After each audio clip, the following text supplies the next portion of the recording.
Greetings. I wanted to do a video response to Lady Gravedancer's 77 question community tag. Looked like so much fun.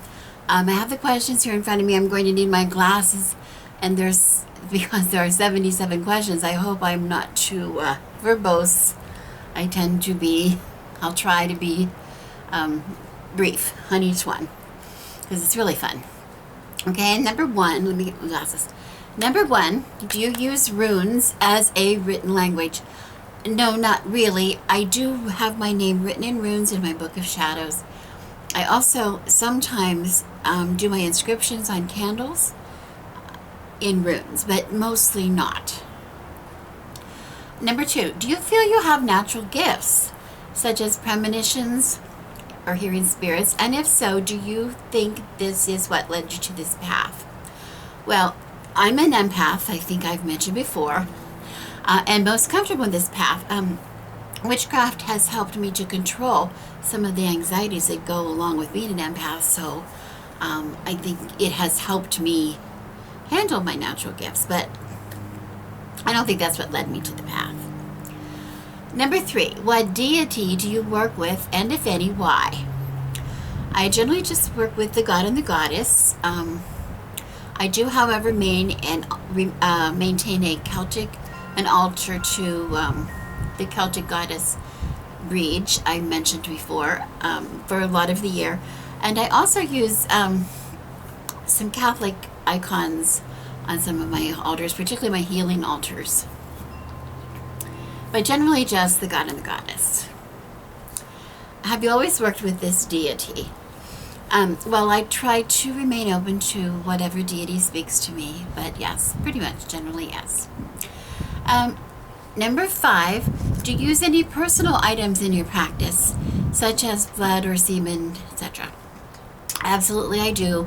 I bury witches' jars on my property, always hide them for protection, and they always include hair, urine, or sometimes blood, pet hair or claws of my cats or whiskers, nail clippings. So yes, always that. As far as spellwork goes, if the spell calls for it, yes, I absolutely would use personal items. Number six, do you do past life readings, or have you ever had one done? If yes, who were you and how did you die? Well, I've never had a reading done for myself. I've never done them either. I do believe in past lives, though, and I do know that in my most recent past life, I was on the Titanic. I have always known that since I was a child. I don't know why, but I just have known it. I also know that I did not die on the Titanic, so I assume that meant I was a female, and that I could have been a child or a female adult. Probably of the upper class, the fact that I made it off safely. But I have never had a past life reading. What is your favorite magical tool? Okay, well, my favorite altar tool would be a cauldron, my cauldron, I think, because that represents life to me as representing the goddess. So spiritually, it's important, but also I use it for many things. I use it to burn incense in it. I use it to do for spell work. I use it to hold candles sometimes. I just wouldn't have an altar without a cauldron. My favorite general magical tool would be my tarot deck, because that has accompanied me all through my life and has shared my adult life, at least, with me. So it's very personal. It's very personal to me. Number eight, what is a song or type of music that gets you into a witchy mood? Well, I don't have a particular type of music or song. I think it would vary on any day that you might ask me. Today I might say Medieval Babes, Jethro Tull, or maybe some Patsy Cline. I don't know. I'm very sort of eclectic in my musical taste. Number 9. Oh, I do want to say drumming always. I mean, drumming, I just love drumming. Drumming circles, drumming, just drumming in the background. I camp a lot, and we always hear drums, and it's very, sort of gets me in the mood sometimes. Okay, number 9. Where is the most magical place you have ever been? You might think I might want to say Disneyland if you know where I live. But no, actually to me, the most magical place I've ever been is Scotland. All of Scotland, particularly around some of the castles, but just Scotland is a very magical place. Edinburgh. I love it. Okay. What animal is your familiar, if any? Well, I would have to say, right now I don't really consider that I have a familiar, but it would have been in the past, yes, a cat. From time to time I have quite a few cats, and from time to time some of those cats have acted as familiars for me. Right now, I don't have one particularly. Perhaps Mario, who's around here somewhere. Mario, where are you? Let me see. If you have a familiar, did you choose them or did they choose you? Well, you can't choose a cat to do anything for you, so the cat would have had to chosen me. Okay, number 12. What in the craft are you best at? I would say I'm very good at reading tarot. I'm also very good at writing spells, possibly because I'm a poet. I write poetry, and I have written musical lyrics all my life, so I think I'm good at writing spells. You need to have the ability to just choose to say exactly what it is that you want to say. So I'm pretty good at that when writing in that form. So I would have to say spell writing, tarot. Number 13. What in the craft would you say you are weaker at? Well, even as a solitary, I've had the opportunity to participate in a lot of public rituals, and I find that I really do prefer participating in them as being a participant in those rituals rather than leading them. It's not that I'm not as good at it. I think I get more out of the ritual myself if I am a participant rather than a leader. Number 14. What is your most favorite part of your craft? I do enjoy spell writing, I just said. I also like finding just the right incense blend and gathering the materials together. That's just really fun to do. That's the part I really like to do. Sort of setting the stage for the whole thing, so to speak. Number 15, what was the first purchase tool you ever got? I'm not sure. I think probably an athame. I would say an athame. Number 16, what was your first homemade tool for your practice?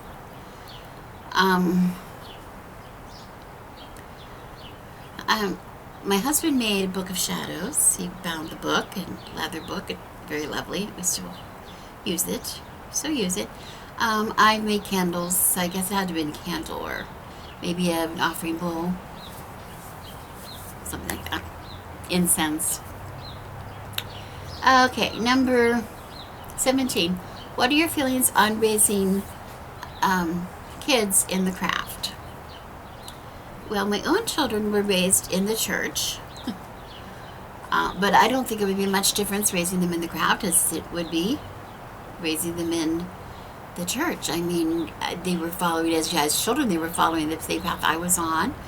Now as adults, they're free to follow their own path, which they do, and they're also respectful with whatever path I choose to be on. That's the way they were raised. So I would say it's no different than if I would raise them in the craft or raise them in the church. If you were a god or goddess, number 18, who would you be? Well, I do like to think that we're all gods and goddesses. That's sort of part of my own personal beliefs. But if I were to choose one, probably a Celtic goddess, and it probably Caradwen, maybe Caradwen, the keeper of the cauldron, fierce mother and crone, also associated with the full moon, I'm very close to the full moon. I'm a moon child. I have a great love for the moon. So I would say Caradwen. Number 19, do you use astrology in your practice, and in what ways? Well, yes, I do, very much so. And if I'm doing a reading, I like to know the sign of the client that I'm doing the reading for. I think that helps me. I also try to garden by the moon. Anytime I do spell work, I like to check and see the positions of the planets. I like to know that. It doesn't always prohibit me from going ahead with the spell, but it might affect the way I perform the spell, depending on how the planets are aligned that particular time. So I absolutely use it, yes. Number 20, what, if any, way could you practice dark magic and still respect the beliefs of Wicca? Well, I'm not Wiccan, number one. And number two, I do not differentiate dark magic, light magic. I do recognize entities as being dark and light, but to me it's just what it is. It's just magic, not dark or light. So that's not really applicable to me. Excuse me. Oh dear. Excuse me. Do you have any, number 21, excuse me.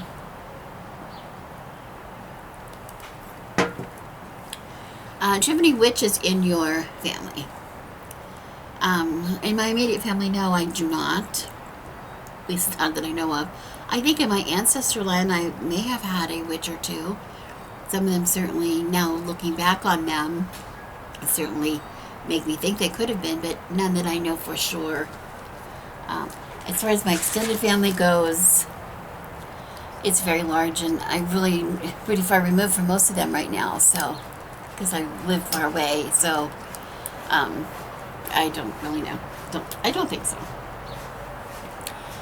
Number 22. What item can you not witch without? Well, I don't really need anything to witch, but I would miss my Book of Shadows if it were gone. I have a lot of very important things in that book that I like to refer back to, so I would miss it. What is your favorite Sabbath or time of year ritual? This is number 23. Well, my most enjoyable, the most fun, would probably be Samhain or Yule, maybe Beltane. But the most meaningful to me is Imbolc, because Imbolc always comes around just when you need to come around, remind you that we all get another beginning. There's always a chance to renew ourselves and to begin again, and I think that's always a very important message for me to remember each year, particularly coming out of the winter and the darkness, which to me is sometimes problematic. I really do like the light. Have you ever had a YouTube burnout? Number 24. Well, I've had a YouTube disappointment, haven't we all? Some of the abhorrent behaviors that have been on there in the past few years, but not so much a burnout. Hi, Mario, baby. I have so few subscribers, and I really feel like I can come and go as I please without causing too much of a problem or disappointment to anybody, and I really do not get involved in the conflicts because I don't really have much personal relationship with many people on YouTube. So, not yet. I haven't yet, anyway. Number 25. What is your favorite witchy shop? Do they have an online store? Well, I mentioned in one of my earlier videos about coincidences that I was in a shop in Long Beach where I thought I saw somebody that I had known many years before. And this shop it's called the Eye of the Cat. It's located in Long Beach, and I really liked it. Aside from the experience I had there, I really, really liked it. It had so many different, like, herbs, jars of herbs, and so many really fun things. And what I really liked about it was it had this room off of the main part of the store where people could gather and visit with each other, and I really liked that. That was very welcoming. It had a very welcoming atmosphere, and a cat that welcomed you at the door. And yes, they do have an online store that's called theeyeofthecat.net, I think. Number 26, when buying witchy items, do they choose you or do you choose them? I think in the past they did choose me. I'm trying to be more responsible shopper, so I choose them now. Number 27, how do you organize your herbs or ingredients? I think I showed this when I did my altar tour, that I have several altars throughout my house, and I try to keep things available to the altar that I use most frequently, things to smudge with, like sage or a palo santo or mugwort or something. Things I use most often, I will keep there. Some of the herbs and resins that I use a lot. I use patchouli a lot, and rose petals a lot, and lavender and stinging nettle. Those things I try to keep at both places. And then I generally have one cupboard in the parlor where I keep my oils, my designated areas, pretty much all in the parlor. So one of the cupboards for stones, crystals, oils, candles, all my stuff like that is in two cupboards. One of two cupboards in the parlor mostly. Okay. Number 28. Do you have interest in other deities that you don't work with? And if so, which ones? Oh, well, this is really timely for this question, because I had a dream. Usually I want to preface it by saying I've not really had much interest in the Egyptian deities, which I know a lot of people have, and I'm curious about them, but I really didn't know much about them, so I haven't really felt a close association with them in the past. But in the very recent, just the last several month or two ago, I had a very, very vivid dream where I was walking along a path or a road or something, and there were all these turkeys in the road in front of me, and the closer I got to them, the turkeys just would then fly away from me, which I thought was amazing for turkeys. I know they could fly, but I always thought they were too heavy to fly, but they just sort of flew up, and one just came back and landed right in front of me. And just as it landed, the feathers transformed, and I saw the face. It turned into a woman, and the woman's face was as close as my hand is right now to me. I could have just stroked her face. That's how close she was. And she had a profile, and she turned and looked at me, and I knew right away it was Ma'at, which is I have researched, the goddess of justice and truth, who is responsible for the weighing of the heart ceremony of the dead. And I thought this was fantastic, because the turkeys to the indigenous Indians of North and South America are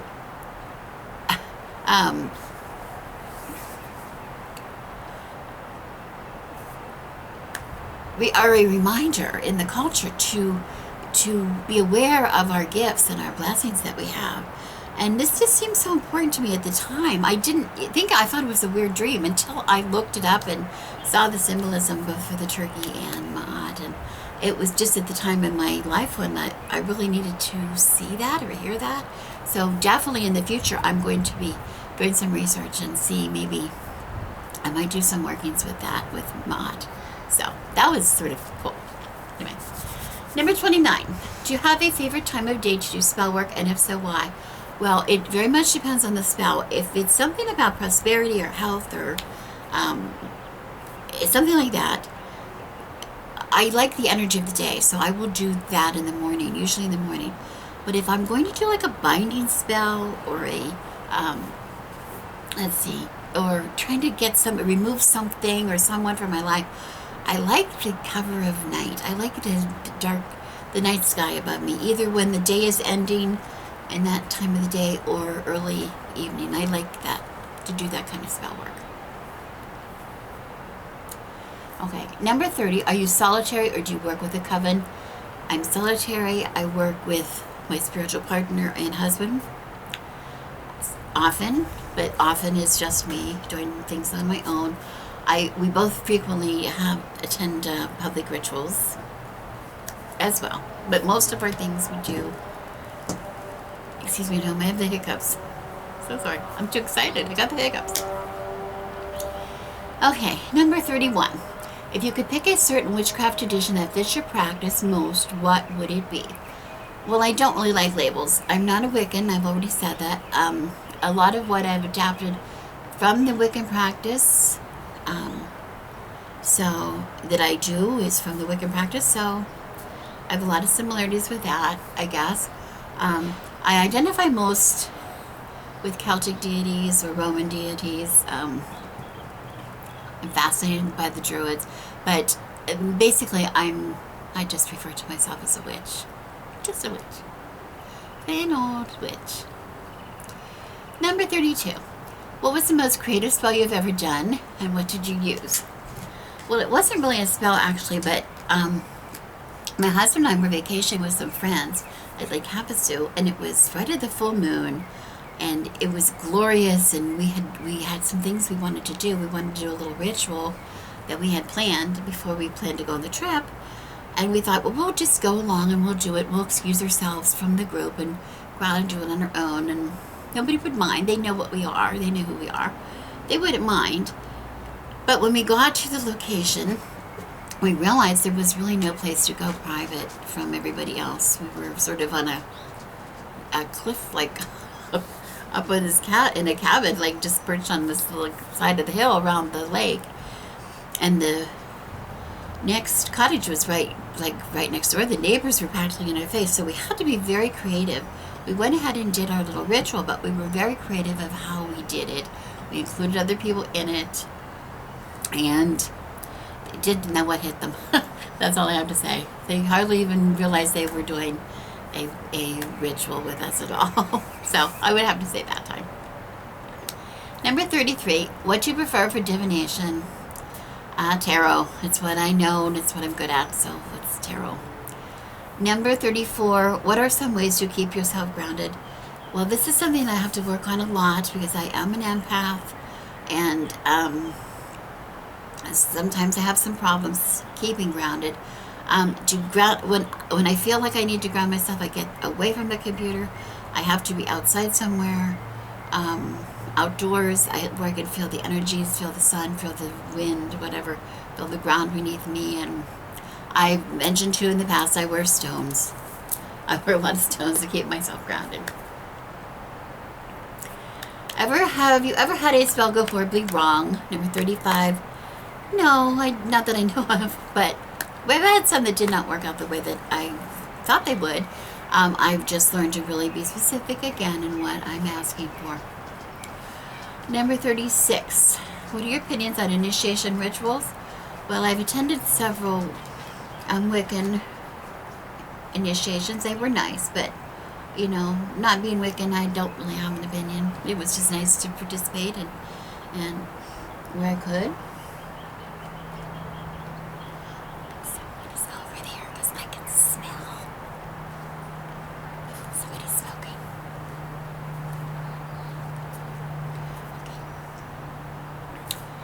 Okay. Have you ever had any full contact with your deity? And if so, what happened? Well, just other than the dream I mentioned, that's nothing else. Okay, number 38. What about you is unwitchy? I'm not really sure what that means. I'm a witch. I might be like no other one, but that doesn't make me less of one, so I don't think anything. I don't know. Maybe it would have to be for you to decide. Whatever you think that means. Number 39, for the dating witch, how would you tell a new love interest you're a witch? Well, I certainly wouldn't do what Samantha did with Darren when she waited until her honeymoon and then Dora kept zapping him out of the bridal suite. It's been a long time since I dated, but I would be myself from the beginning and maybe wear a small pentacle or something, a necklace or something, just happen to have it on. And I don't think you should, because if it's going to mean something to the relationship, you don't want to find that out later. You want to be who you are from the very beginning. And if it's not going to work out, it's not on the basis of that, then you want to know at the beginning. Number 40, who is a past witch that has inspired you, whether famous or not? Well, I don't know. I guess I've been inspired at least in some way by every witch that I've met in person, whether in the past or in person, or witches that I've met here on YouTube. They've all been inspiring to me in some way. Number 41, how do you handle rejection from a fellow witch that refuses to do a reading or a spell for you? Well, the reading would not be good if they didn't want to do it for me, or the spell would not be good if they didn't want to give it to me, so I wouldn't want it. It wouldn't be... If it's not offered freely in earnest, it's of no use to me. Number 42, do you think it is necessary to cast a circle when you do spell work or any magical working? Well, during a ritual, especially when there's other people included or I'm outside, which I usually am for a ritual, yes, absolutely. I think it's wise. When I'm alone or I'm inside my home, and inside my home under protections that I have already placed, it maybe is not necessary, and I usually do not, just for simple things like just to spell or something like that. But to do any kind of a spell or any kind of magic working without any kind of protection at all is really not wise in my opinion. You should always have some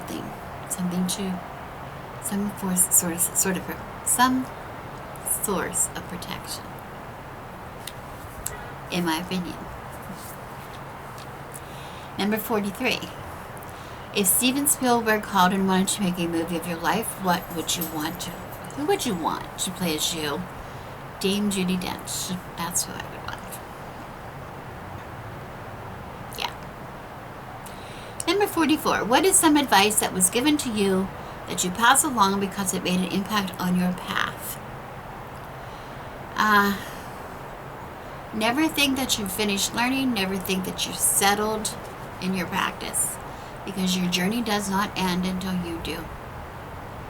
So keep your eyes open. Keep your eyes open. And follow the road.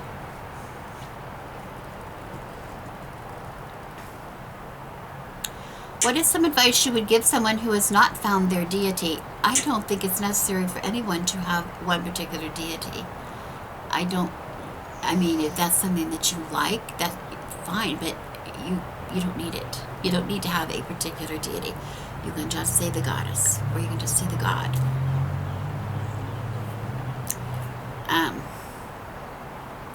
Where do you buy your herbs? Well, mostly I grow or gather as many as I can. I also buy from local shops here in Orange County or around the LA area. One local business that I do like, that I see them out at events and things. They're local. I think they're in Bakersfield. I'm not sure. Does have an online shop and on Facebook, and they're called Dragon Marsh. www.dragonmarsh.com. It's just a little home business, but they're really nice people, and they have a really good variety of things. Number 47. How did you feel casting your first circle? Were you silly or scared? Whatever. I don't know really. I don't think I felt silly or scared. But I am a performer, so I'm sort of used to being in front of people and doing things in front of people. But I think I remember from the very early days how absolutely important it is to memorize the things that I wanted to say really read over, be very familiar with how the ritual was going to go, and take your time learning some parts, because you don't always want to be fumbling with the book or with notes trying to find your place. So, I think I felt like, I might have felt maybe I wasn't as prepared as I should have been, I would say. This has happened quite a bit. Okay, number 48, what was your first successful spell? I don't know my first, but I will never forget my most, my most successful spell. I was looking for something. It was it was some kind of a Greek spell. I got it online somewhere. I think I tweaked it a bit, but it involved it was to look for something that was lost. We had looked and looked and looked for something very precious to us that we could not find. We looked absolutely everywhere for a long period of time. Finally, we got this spell. It involved one of my grandmother's handkerchiefs, knotting the handkerchief, and burying the handkerchief, the knotted part at least, but we pretty much buried it very shallowly in our garden, in the garden bed.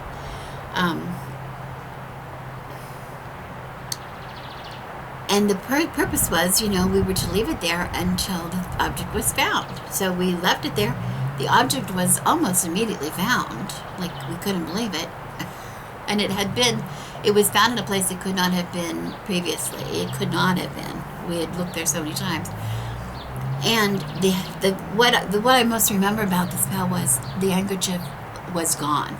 It was gone. And it did not get pulled out by an animal or blown out or whatever, because we have very high, as you can see, we have very high privacy fences all around and walls all around our property. We would have found it. We've also dug up the yard a million times since then, and it was absolutely gone. I will never forget that. It was very fantastic. Very fantastic. Number 49, what is your general practice for meditation? I consider journaling it's a form of meditation for me. I do it in my parlor, in the quiet, in my room, usually burning some incense. But actual meditation, if I wanted just to do actual meditation, it would be out in my garden here, or probably at the beach. Number 50, are you a day walker or a night comer? I suppose I'm a day walker. I'm not really sure about these terms, but anyway, I tend to like to stay home in the night, but I do stay up really late at night, so maybe I'm a little both, I don't know. Number 51, how and when did you know you wanted to be on this path? Well, where I am presently in my spirituality is just where I am, where my life's path has led me. I believe in one path, and one of my very earliest videos explains that. You might want to look at that. Number 52, what type of pagan are you? I don't really like labels. I'm a pagan. I love studying the history of and the practices of the earliest pagans and into the Middle Ages, and especially in the Scottish Gaelic world. But I'm just as interested in modern pagans and their practices. You might see them like eclectic, but I just prefer the term pagan. I don't need to define it any more than that, I don't think. What candle color do you use most? I suppose I use white the most, because I use tea lights every day. And I use novena candles on my healing altars, and they're not all white, but mostly white. They're mostly white, so I would have to say white. But I do like black candles a lot, and green and red. Those are the three that my go-to colors usually for spell work. Number 54, what area would you like to see your craft grow in? I'm still in the process of learning all I can about herbs and crystals, so I guess there. Number 55, what is your preference to buy and make your tools? I buy them, I make them, I repurpose them. I don't have a preference. I like them all. I like them all. If it's the right tool that I need, it doesn't matter where it came from. Number 56. What fictional witch or book What fictional witch book or screen inspired you the most? Well, the fact that we're asking about fictional, that implies it's just for enjoyment to me. So, I don't know. But I do know. So I'm not really inspired from fiction.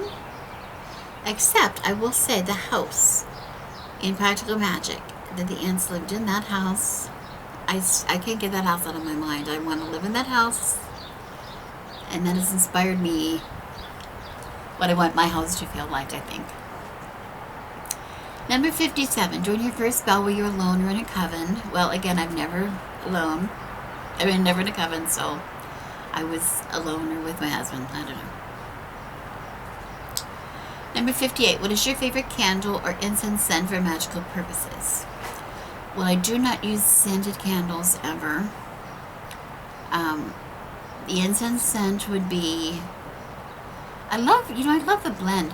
As a matter of fact, I keep my parlor closed up and the door, because to keep my cats out of there.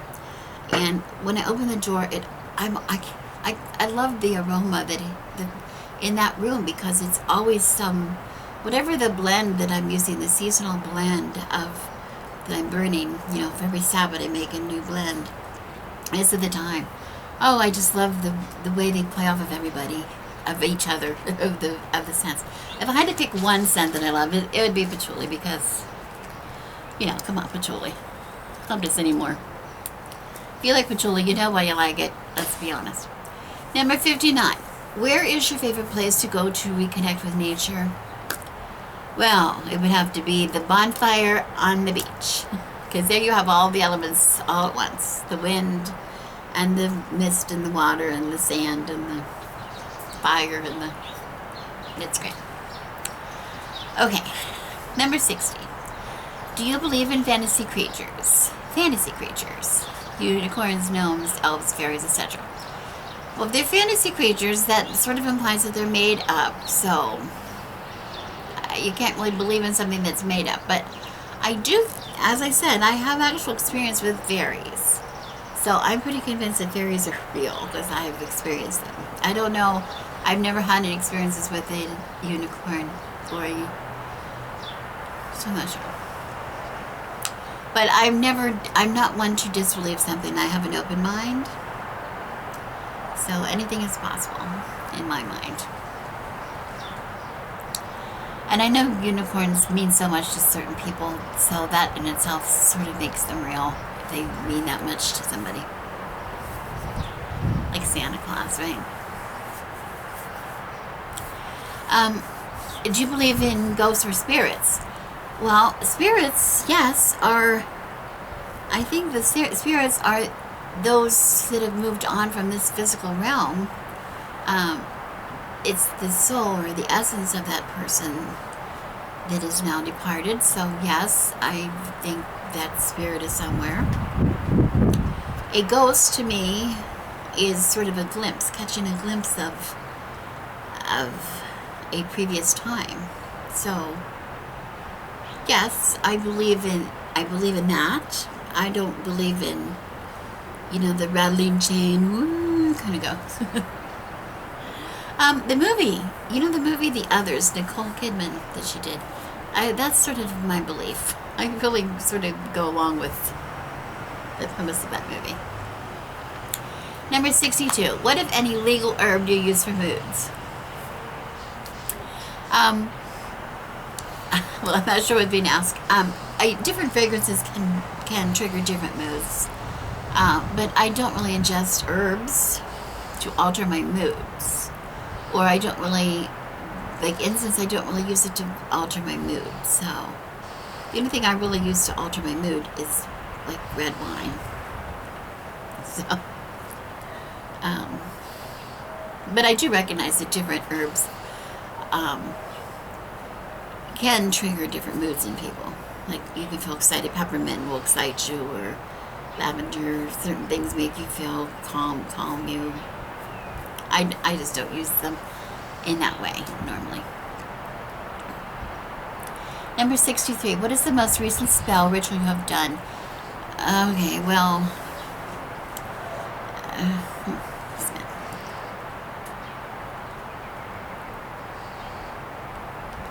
goodness. I would say a binding spell. Probably using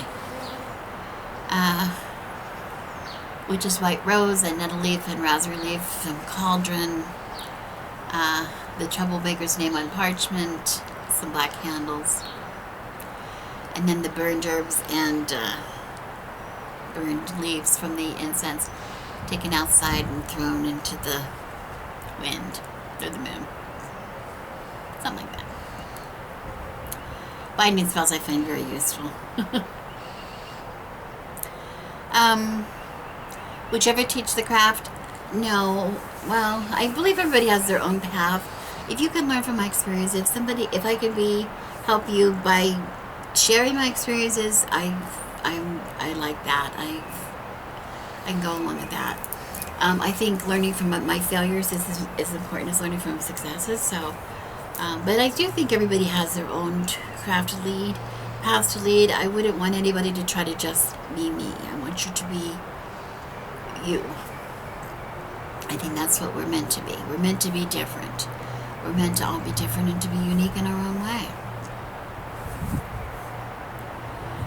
Number 65, do you have a happy place you go to during meditation? Not really. I would say only to a time that is not a time and a place that is not a place.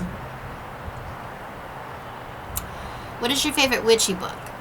Well, that would probably be the next book that I buy.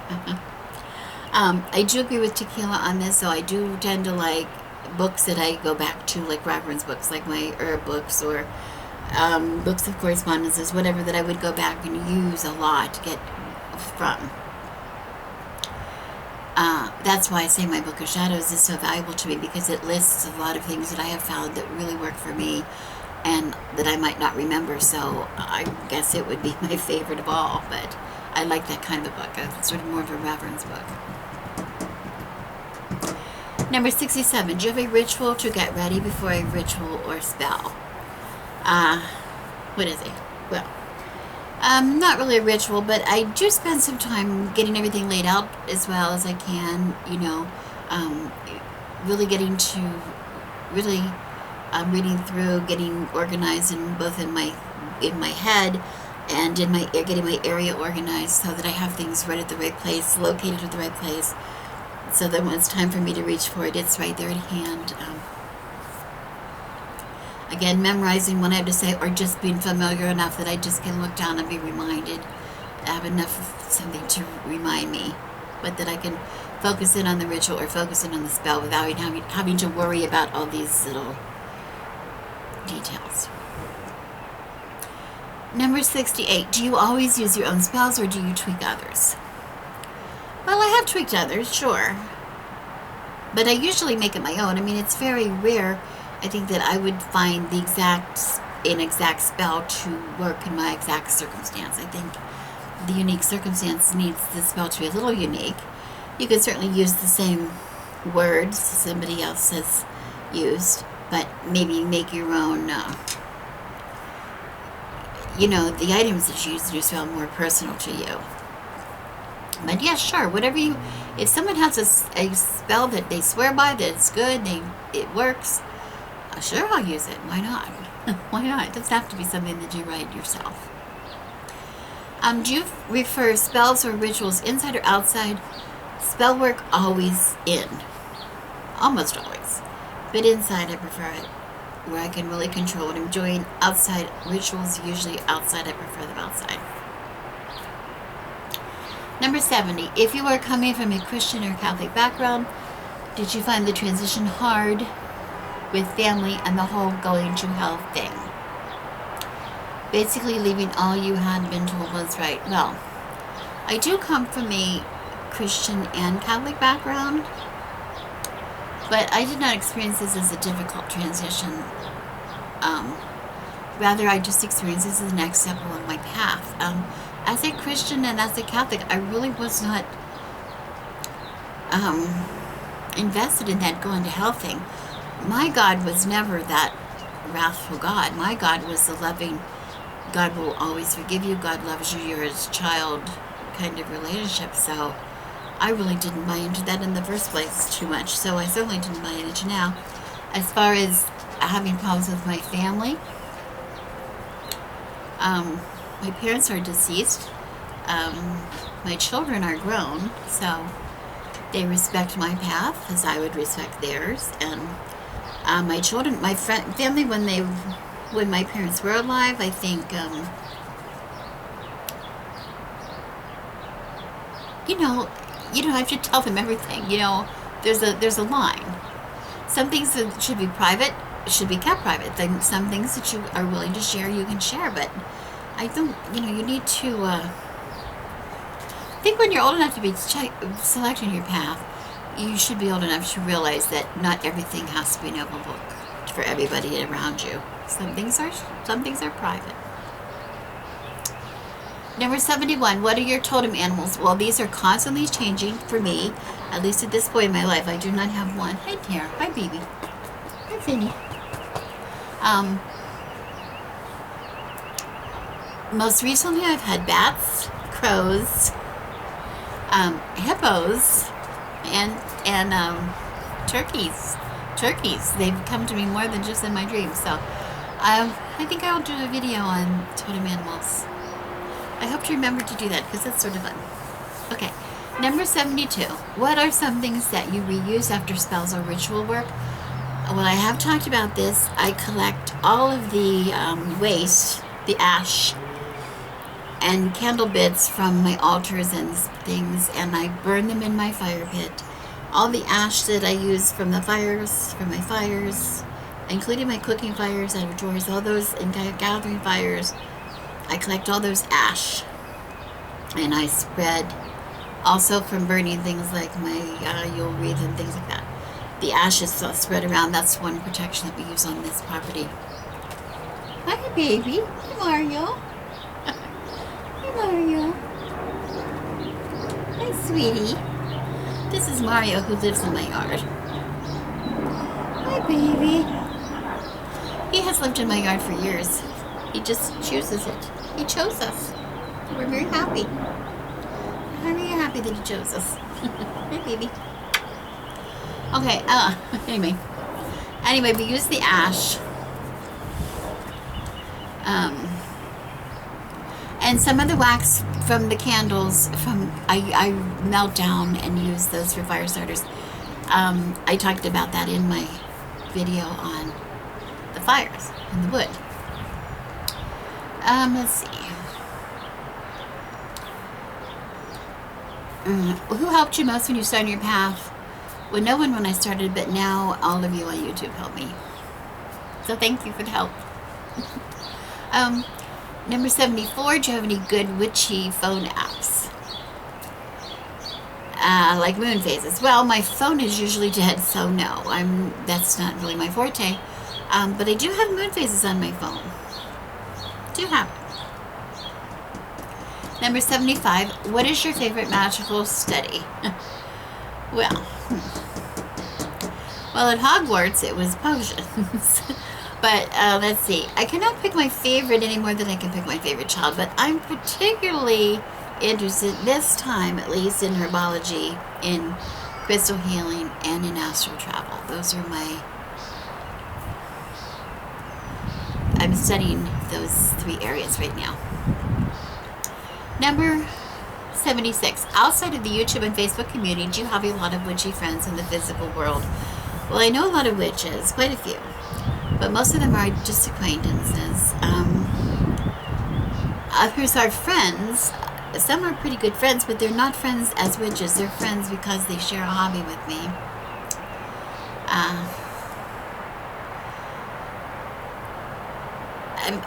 To be honest, I have very few actual friends, so I'm always looking for them. But no, I would love to have some, witchy friends, like actual friends that I could sit with. But right now you are all my witchy friends. I've met some amazing people on YouTube, and I really cherish you. So right now it's you. And finally, number 77. Do you feel that the deities we work with are a force from one higher power, and that all beliefs and religions are from the same one God and place? Well, yes, yes, yes. That's what I see. I see one higher power, one God, one source, if you will, expressed in both masculine and feminine form. And the gods and goddesses are just manifestations of that. But it's all part of one, all part of one. That's never changed in my belief from when I was a Christian, practicing Christian, from the Trinity, belief in the Trinity. It's not much difference. There's just that a feminine side, you know. It's a simple concept to understand. So, but yes. So anyway, that was 77. Oh, I can't wait to see how long I went. I tried to be as quick as I could. So anyway, please do this tag. I will leave a link or I'll put the questions down below. I'll try to put the questions down below or leave a link to them. And I'd love a video response. In the meantime, I am Rebecca and I wish you blessings.